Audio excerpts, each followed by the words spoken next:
This is the greatest wilderness in the British Isles. Consisting of over 200 square miles of uninhabited mountainous landscape, it lies in Wester Ross in the north of Scotland. I'm travelling 30 miles through it in the company of a very unusual walker and climber, John Mackenzie.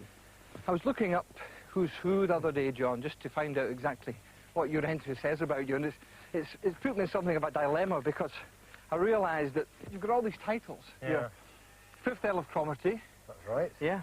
Baron of Castle Haven. Yes, Lord MacLeod. Lord MacLeod. Yeah. Viscount Tarbert. Yes. And Chief of Clan Mackenzie. Yeah, it's quite a lot, That leaves me with a problem. What do I call you? You call me John if you John. want. Yeah, it suits me fine. Lord John, okay. Just John, yes. No, I mean, Mackenzie's a family name, obviously, isn't it? That's the important bit. Yeah. How do you feel about inheriting titles? I suppose I'm proud of it for the historical aspect. I mean, you can't actually justify as a sort of a democratic choice, but they are a historical hang-up of 1,000 years of history. But even walkers with John Mackenzie's pedigree weren't welcome in these parts. The message was simple: keep out. Recently, John helped bring about a remarkable change in attitude, and today we can celebrate by walking right through Letterewe. From Kinlochhew, we'll travel past the Fianloch and Duloch to Avadjan. Then it's across remote plateaus to my favourite mountain, Anchellach. But we begin here alongside Loch Maree. Yeah. Good. I wonder when it was put up. It's great to swim in some of these burns. Just cool off at the end of the day. Yeah. A nice viewpoint. The day's brightened up a lot, actually, since this morning. Yeah. Yeah. Looks good. Looks good. Yeah. You know, we tend to think of this as wilderness and as an airplane passing. I know. I think it was such a centre of industry a couple hundred years back, too. It's hard to believe now, but... Well, there was from here right along to Letterewe and beyond. There were all these iron factories, basically. Yeah. Just producing charcoal. Iron smelting. Yeah. And it's incredible to think that now, isn't it? Yeah, I mean, yeah. all the trees have been gone, cut and smelted and turned into charcoal for gunpowder or iron ore. It's an amazing thought. But at Furnace, you know, they chopped down 300 acres of trees per year, and they were in existence there for 60 years. Yes, it explains why there aren't many trees left, that's for sure. Yeah. And didn't they move from the lakes? Yes, they did. They came up from Cumbria because there was no more trees left. A royal edict that says they must stop cutting down the trees in Cumbria. Yes. So they all come up here. It was okay to cut down the trees in Scotland. Nothing wrong in that. Trees up here, you know. It's hasn't changed, has it, really? No. In fact, it was one of your ancestors. It wasn't one of mine. I think it was a Mackenzie of Kintail who sold the land here to Hay of Drummond. Terrible. It must, a great iron master of the time. That was the Kintail lot. That wasn't the Cromartie. Yeah, we wouldn't dream of doing something like that. No. Depends how much money was passed. Yeah, well, no doubt that had a lot to do with it.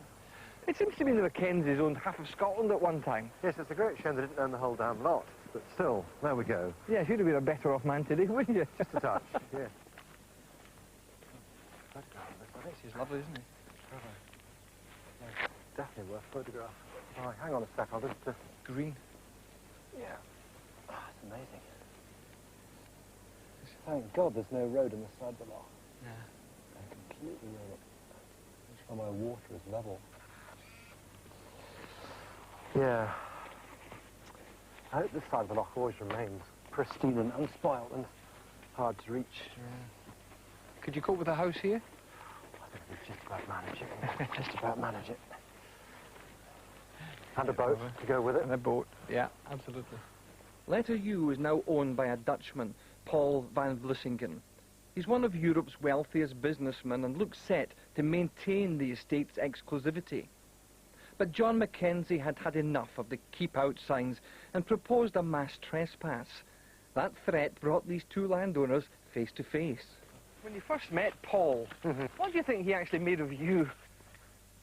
I really don't know. He's never told me. He's far too charming a man to tell me something like that. But I mean, you can see I was relatively straight, I hope, and he took me as I am. I mean, it was very amusing at times. I mean, you can't be rude to somebody who's just fed you a superb lunch and given you good wine, can you? No. That hospitality led to 3 years of debate at Letterewe House, and what emerged was Britain's first access agreement for hillgoers. It took an exceptional landowner to make such an agreement. Paul van Vlissingen is the person in question. What do you actually feel in your heart when you consider that you actually own all this, or do you consider that? No, I don't call myself an owner in legal terms, yes, maybe, but I don't call myself in spiritual terms an owner. You cannot own land, mountains that are a few 100 million years old. We say there's nobody that owns a thing like this. So what are we? We are the guardians, and that's a far more difficult role to play than being the owner. If you're the owner, you can just say, well, I do whatever I like with it, and that's it. But if you're the guardian, you have to balance all the time. The thing that really mattered was that this is a unique landscape. Walkers should be made welcome, quite rightly. I do strongly believe in the moral right to roam, with responsible people, I mean, not irresponsibly. But at the same time, people on the land have got to make a living. So how can you combine the two in a way which is, it leaves everyone happy? It's only by taking risks that you can make steps forward. And that is what I would hope to see happening with the landowners in Scotland and the mountaineers and the ramblers, but I can maybe speak a little bit more for the landowners, the guardians. Take some risk. With that thought, we're off into the heart of Letterewe. We're walking between Maulvenie and Benlair. Then it's a descent to the Fianloch and Dúloch under the shadow of Carnmore Crag.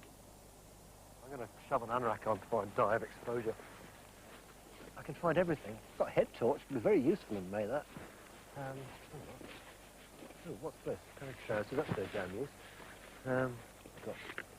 It always happens to me. Yeah, what I want is actually at the very, very bottom. No, something else I'm looking for. Gloves. Right, here we go. Oh, it's pretty cold. You've got a big sweater on. Oh, that's a big sweater. Cool, it's big. Right, I'm afraid I'm going to have to get myself all dressed up here. You ready? Quite as well, shall we go? Let's go. Okay. Yeah, a bit warmer now. That's better, a lot better. Well, ice is not forming on the puddles yet, anyway. That's a good sign. It's May, after all. You know, it sounds crazy, but I once remember going out for a weekend. It was absolutely fabulous weather all week long. Hot and blue skies, and I actually began to get a bit fed up with it. Was that about 1940? Well, it's clearing the mist a bit, actually. We're slowly dropping below it. You feel like writing a postcard home saying, "Dear all, having a magnificent time, splendid views of the peaks. Wish you were here."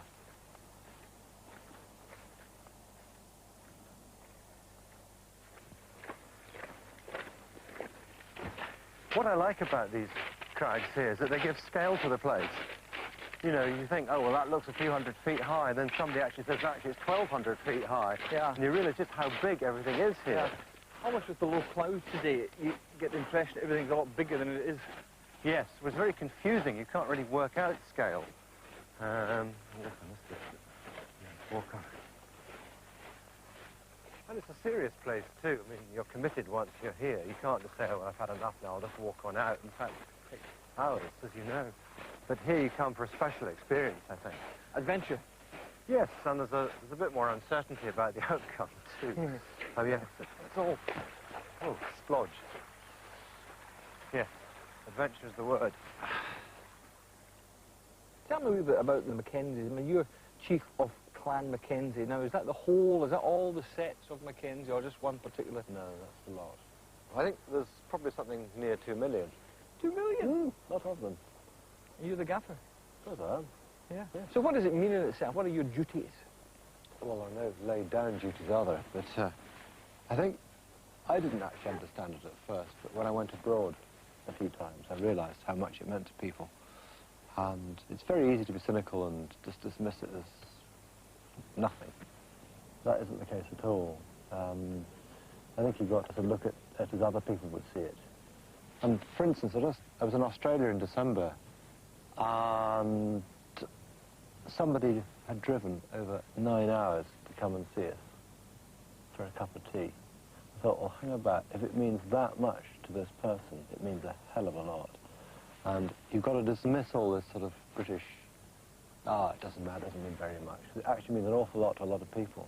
Does she greet you with a curtsy or whatnot? Or how No. It how should. do they react to Oh, you? no, a chief is only the first amongst equals, for God's sake. We're not English. It's not like the English aristocracy. Oh, no. No. We've now covered some 12 miles, and one of the highlights of our walk is an ascent of Avagin, the Maiden, the most remote of Scotland's mainland Munros. But John's interested in more than just summits. He trained as a geologist, and his enthusiasm for these rocks is undiminished. You get your money's worth in these hills. It's still about 1,000 feet. I know, it's further than you think, actually. Ah.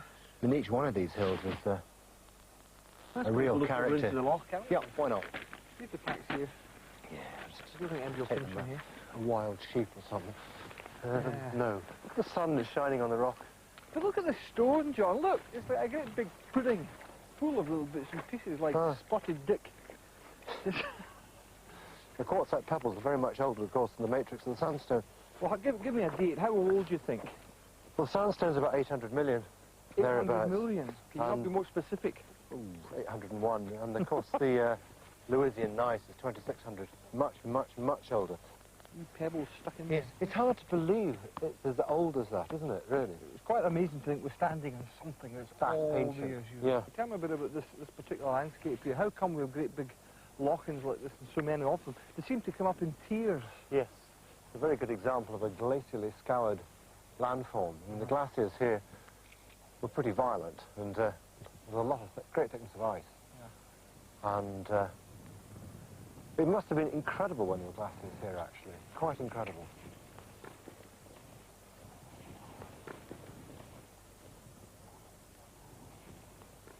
I've not done Avagin before. Oh, that's great. I reckon it's the most remote Munro there is. Yeah. 9 miles from any road in any direction. I think it's really remote, Karen, because you can hardly see it most of the time because it's hidden in mist. Oh, of course, you can't see it from any road, really. No, you can't. So she's very much a shy maiden who hides herself away. Oh, aye. We get too poetic. Not many of them around.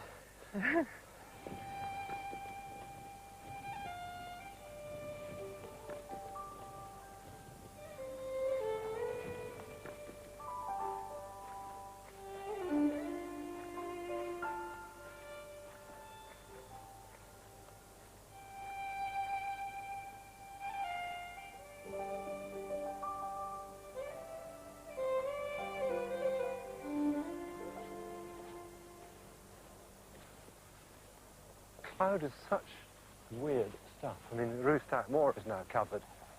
It looks like we're going to be covered again too, but still, never mind. And the view is a bonus, really, I think. Some people only go up hills because of views, but I think the hill's worth more than that. On a good day, the top of Avagin is one of the finest viewpoints in Britain, but not today. I was a bit fed up. John was more philosophical. There's nothing boring about a hill, as far as I'm concerned, whether it's thickness, clear views, whatever, scree, grass, all something new to look at. Hills in mist are actually much more interesting in some ways, because you actually look at the small things, lichen on rock, crystals, all sorts of things, yeah. So if I mention wilderness to you, do you sort of hone in on some of these smaller things, the more intricate things, rather than the wider appeal of what we understand as wilderness? Very much so. I mean, the microscopic is as interesting as the huge, really.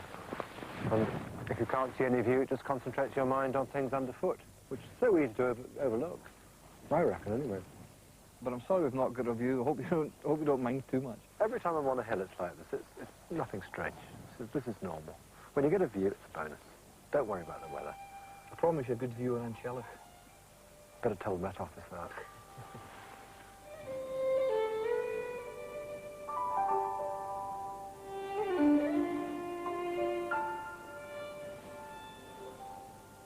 Travelling north across the stark plateau towards Anchelic puts us human beings in proper perspective. It seems to make a mockery of anyone thinking they can own such an untamed wilderness. You can't just encapsulate the theory of land owning in a single sentence, can you, really? There are good ones and bad ones and indifferent ones like human beings. How much land do you actually have? Not a great deal, mainly farm ground. 3,000 acres, 2,000 acres, nothing, you know, well, it sounds, I say nothing, lightly. That's a hell of a lot, but it's actually good farm ground. If you had the opportunity to buy an area like this, could you be tempted? Not particularly. There's an equally good argument for state ownership as there is for good land ownership. This land in many ways is too precious to be the responsibility of a single person. You're relying on luck that the person is publicly spirited, because the greatest use of this landscape really, apart from, I suppose, the sporting use, which certainly brings in estate money and helps local residents, is also recreation. And recreation brings in a great deal more money than anything else. This great wilderness has a grand finale. I think Anchellach is the finest mountain in Britain. Every hill-walking enthusiast knows the details of its long ridge that starts at Sail Lea, leads on to the Corrigbuoy buttress, followed by some pretty exposed pinnacles, before passing Lord Berkeley's seat and on to Sgwr Fianna. But before we can climb it, there's just one small obstacle in our way. Boulders are getting bigger. And they're getting more painful too. The problem is as it gets deeper, the boulders are bigger, and you can't actually see where you're putting your feet. Nope. And the ripples are amazing. Hopefully it's not going to get much... Oh heck, I shouldn't have said that, it is deeper. Tell you what, if you go really fast, the bow wave may create a shallow bit of speed. Oh, here, John, I've hit that crucial point. Ah, not that point, have you? I'm actually taller than you. Bloody hell, no, I don't think this is actually the case at all. Glad I'm not wearing a kilt. Oh, dang, that's cool. No. No, that was interesting. That was interesting. Want a hand? Nope. I don't want to use artificial aids. Well, I'm rather glad I got some spare clothing, because there's nothing worse than a hill than wet underpants. Underpants, that's important. What's this? What? What's what? That is a midge net. Come on, let's have a look. It's brilliant. Like Sheikh Mohammed or something. I feel a bit like Sheikh Mohammed at the moment. Sheikh your money. I mean, it may look like Sheikh Mohammed. I haven't got his money, unfortunately. Yeah, but still. that's absolutely fantastic. Has anyone seen Harrods round about here? No, I'm sorry. Take that back immediately. Right, I'm going to take this off. Somewhere in here is my trousers. And if they're not, I should say something extremely rude. Did you pay money for that midge net? Did I pay money for it? Yes, I did. God, I get more money than sense, obviously. Good grief. Do you think I haven't brought them after all? You've been going on all the time about how I've got nice, clean, fresh underpants to put on. Well, I've got fresh, clean underpants. I haven't got any fresh, clean trousers to go on as well. That blazes happened to them. Look, why don't you sit down and relax, have a cup of coffee? I will. Think it through. I've got to tell. Think it through. There's nothing to think. Right. Have some coffee. I will. Wasn't Thank that you. fun? It was grand. Do it again? Today, Anchellach is suffering because of its popularity. Most weekends, you'll find a succession of people trudging up it, all of them following a line of stone cairns. What do I do with this? Oh, how could you? It's not serving any purpose. No, it's not even the top. It's just confusing. I know. I hate cairns. So do I. Quite unnecessary. One on the summit, and that's about as far as is necessary. I've got this theory, John, that in the middle of the night, the same people who put out the cones and motorways come up to the hills and they put up cairns, big lines of cairns all over the place. You may be right. Yeah, you may be right. Yeah, it's odd. The grey men of the mountains. Yeah. Sail Lea is a slog, but once you're beyond it, the whole panorama of Anchellach appears in all its glory. It's fantastic.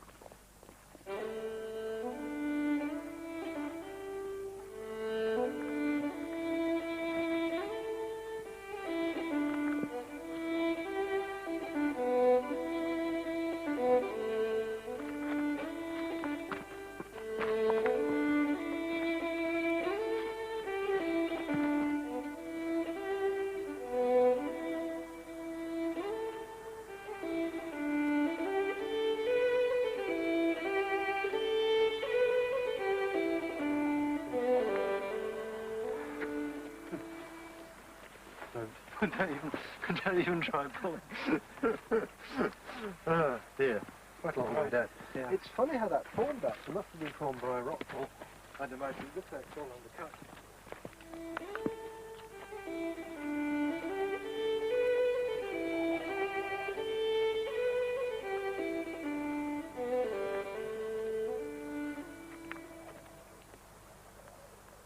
Well, there you go, Letterewe. All behind us. It's Gosh, the clouds just coming and going. Yes, I know. But was it what you expected it to be? Oh yeah, absolutely. It's an amazing place. Yeah. It is a wilderness in many respects. It is a long way from A to B, whatever you do. You can You can understand why Paul van Vlissingen has fallen so much in love with it, can't you? You certainly can. Fabulous, isn't it? Absolutely fabulous.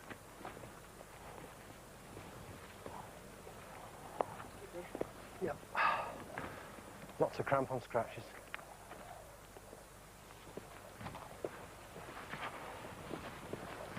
I have been chasing John's backside for the past 3 days. Now he's really going for it. You don't have to climb the pinnacles. There's an easier path that avoids the exposure. But for the climbing lord, this is the climax of the whole trip. The laird's away, and I better follow. It's good in winter, this. It's always worth testing blocks. Yeah, I suppose it is. Even something that's as well used as this. Often the more well used it is, the looser it can become. These are all fairly pancake-like and loose. Yeah.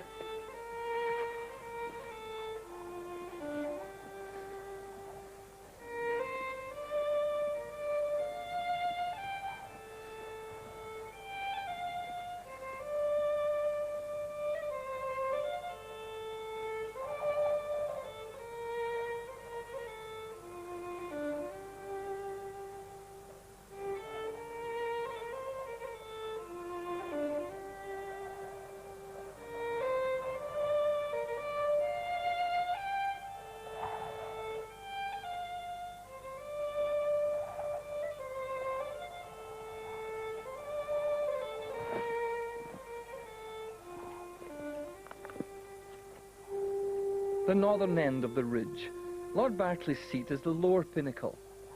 No one's really sure why an exposed slab of rock with a 700-foot drop in one side is named after an Irish empiricist philosopher, but it is. Ah, Lord Berkeley, I presume. His seat. Oh,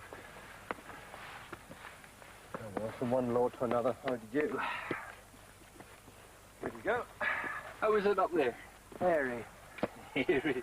Lots of space. More than enough, I would have thought. Oh, yeah. Wonderful. Appreciate the space down here. There's not a room, not a lot of room for two of us. Sure isn't. Woo. 7 seconds of free fall down here.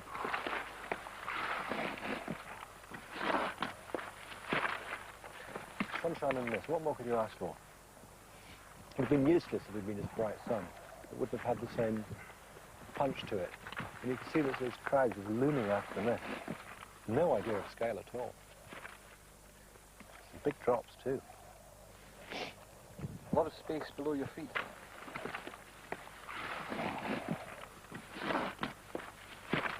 It may only be scrambling, but it's quite serious in places.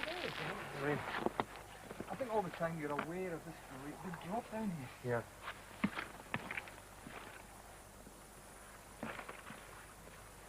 And all the time, because it's leaning, Yes. you think you're sort of walking on top of something that's going to go.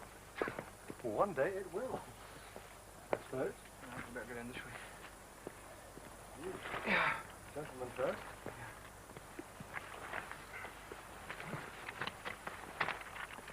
Very impressive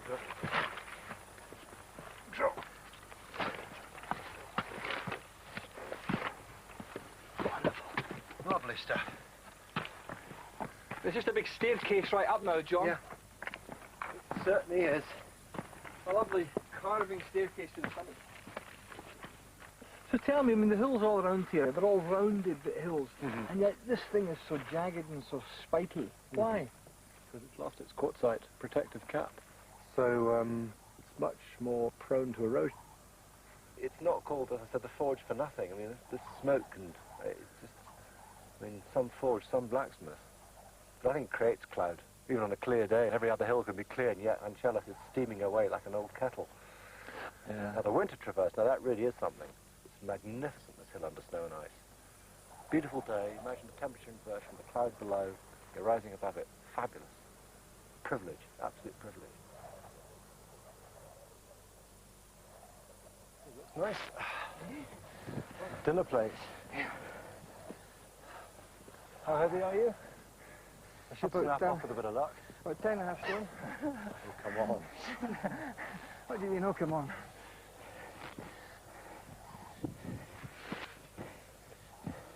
No, about 12.5. So if it takes me, it'll take you. I think it probably will. Amazing little thin flutings, aren't they? Fantastic things. Oh, lovely. Yeah. Great. It's been good doing this over the past 3 days, John, because up until then, my impression of a laird wasn't quite what it is now. Oh dear. I used to think that the word laird was Gaelic. For too much money, not enough to do. As compared to too much to do and too little money to do it with. But since meeting Paul and walking with yourself for 3 days, as I say, my attitudes have changed. Oh, that's good. I won't say a lot has changed too. If you were to choose between your titles, your clan chieftaincy, and the mountains, what would you choose? Well, the title's not that important. But I'll hang on to the other two if you don't mind. I wouldn't like to make a sort of... I mean, the clan chieftainship is very important to a lot of people, including myself. It's a proper Scottish thing. It's not a sort of a title that's been put on you by, you know. And the mountains are equally important, actually, because they make me what I am. And what I am is what appears to the outside world. If I didn't climb, I wouldn't be such a... Well, I wouldn't be me. And I think that's equally valid. So I don't think you can actually divide those two. I don't think the titles are that important, frankly. But I think the hills give you a very important sense of perspective, which in other fields of life are perhaps lacking. And it sure makes you understand other people more. That, after all, is what life's all about. And you've got to sort of get human beings in perspective. And at times I get very... I mean, I often get awed on the mountains. I've never lost my sense of wonder. And I think the time you lose your sense of wonder, you've lost almost everything.